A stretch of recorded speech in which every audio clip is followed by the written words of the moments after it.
And it's an Indian captain who's been absolutely magnificent in the night of the final. Cricket के दीवाने इस देश में एक सवाल अक्सर सबको हैरान करता है, क्या मैच फिक्सिंग एक जुर्म है? अब यह सुनने में तो बड़ा सीधा सा सवाल लगता है ना, लेकिन इसका जवाब वो एक बहुत बड़ी कानूनी पहेली है और आज हम इसी पहेली को सुलझाने की कोशिश करेंगे। एक ऐसी लड़ाई जो अब सीधे भारत के सुप्रीम कोर्ट तक जा पहुंची है। हाँ, तो यही वो सेंट्रल सवाल है जिसके इर्द गिर्द पूरी बहस घूम रही है। क्या मैच फिक्सिंग को एक क्रिमिनल ऑफेंस यानी एक आपराधिक जुर्म माना जाना चाहिए? सच पूछिए तो इसी एक सवाल का जवाब भारतीय क्रिकेट का पूरा भविष्य तय कर सकता है। और पता है सबसे हैरान करने वाली बात क्या है? वो यहीं सामने आती है कि क्रिकेट के इस पावर हाउस मतलब भारत में मैच फिक्सिंग को सीधे तौर पर एक जुर्म बताने वाला कोई स्पेशल लॉ है ही नहीं। तो अब हो ये रहा है कि इस कानूनी खालीपन को, इस लीगल वैक्यूम को अब देश की सबसे बड़ी अदालत में चैलेंज किया जा रहा है। खुद बीसीसीआई ने इस मामले में दखल दिया है और अब तो बस सबकी निगाहें सुप्रीम कोर्ट पर टिकी हैं। लेकिन सवाल ये उठता है कि आखिर ये लड़ाई सुप्रीम कोर्ट तक पहुंची कैसे? चलिए उस एक केस की पूरी कहानी समझते हैं जिसने इस पूरे मुद्दे को ना देश के सामने लाकर खड़ा कर दिया है। इस पूरी कानूनी बहस की जड़ें असल में 2018 और 2019 में हुए कर्नाटक प्रीमियर लीग या केपीएल जिसे कहते हैं, उसमें लगे मैच फिक्सिंग के आरोपों से जुड़ी हैं। और देखिए, ये कोई छोटा मोटा मामला नहीं था, इसका दायरा काफी बड़ा था। जब बेंगलुरु पुलिस ने चार्जशीट फाइल की तो उसमें सिर्फ खिलाड़ी ही नहीं थे, बल्कि एक पूरी केपीएल टीम का मालिक, एक स्टेट क्रिकेट एडमिनिस्ट्रेटर और यहां तक कि एक सट्टेबाज भी शामिल था। जरा इस केस के सफर पर नजर डालते हैं। 2019 में बैंगलोर पुलिस ने आईपीसी की सेक्शन 420 यानी धोखाधड़ी का आरोप पत्र दायर किया, लेकिन फिर जनवरी 2022 में एक बड़ा मोड़ आया। कर्नाटक हाईकोर्ट ने इस पूरी क्रिमिनल कार्रवाई को ही रद्द कर दिया। उनका कहना था कि ये धोखाधड़ी के दायरे में आता ही नहीं है। और अब कर्नाटक सरकार बीसीसीआई के समर्थन के साथ इसी फैसले के खिलाफ सुप्रीम कोर्ट पहुंच गई है।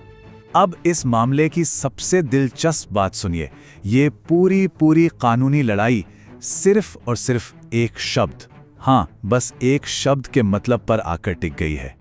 और वो शब्द है धोखाधड़ी यानी चीटिंग, जो आईपीसी के सेक्शन 420 में आता है। अब इसको बिल्कुल आसान भाषा में समझे तो धोखाधड़ी तब होती है जब कोई बेईमानी से किसी को उकसाकर उसकी कोई चीज जैसे कि पैसा उससे ले ले।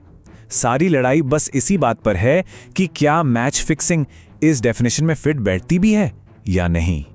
तो चलिए अब इस कानूनी रस्साकशी के दोनों पक्षों को ठीक से समझते हैं। एक तरफ है हाईकोर्ट का नजरिया और दूसरी तरफ है बीसीसीआई का तर्क। तो पहले बात करते हैं कर्नाटका हाईकोर्ट की।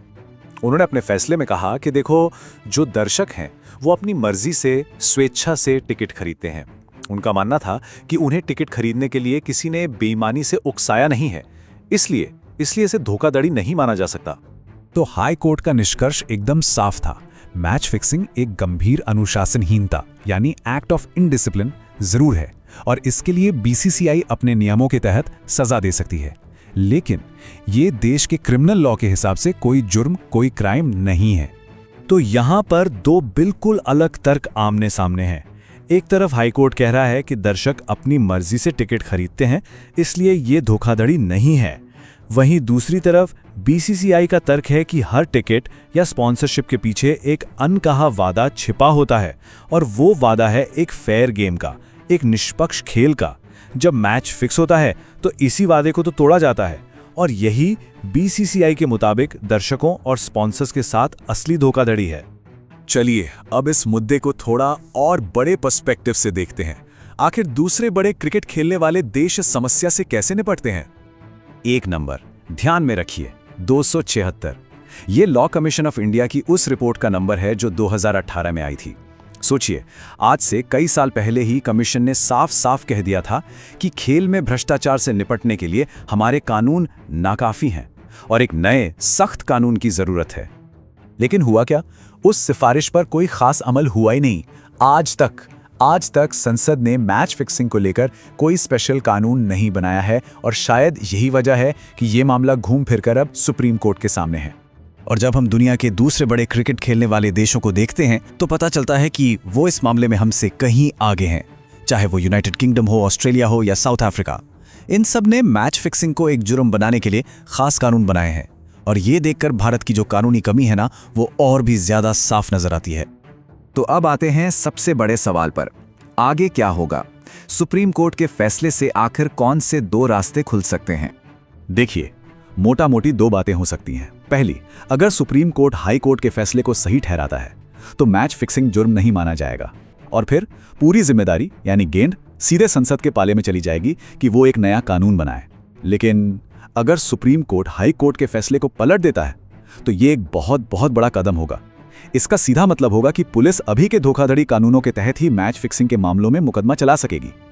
और ये समझना जरूरी है कि ये सिर्फ एक कानूनी फैसला नहीं होगा, ये भारतीय खेलों, खासकर क्रिकेट की ईमानदारी और उसमें अकाउंटेबिलिटी यानी जवाबदेही के भविष्य को तय करेगा। तो आखिर में सवाल बस यही बचता है, क्या सुप्रीम कोर्ट इस कानूनी खालीपन को खुद भरेगा या फिर ये जिम्मेदारी संसद को ही लेनी होगी? फैसला जो भी हो, एक बात तय है, इस एक फैसले की गूंज आने वाले कई सालों तक भारतीय खेलों में सुनाई देगी।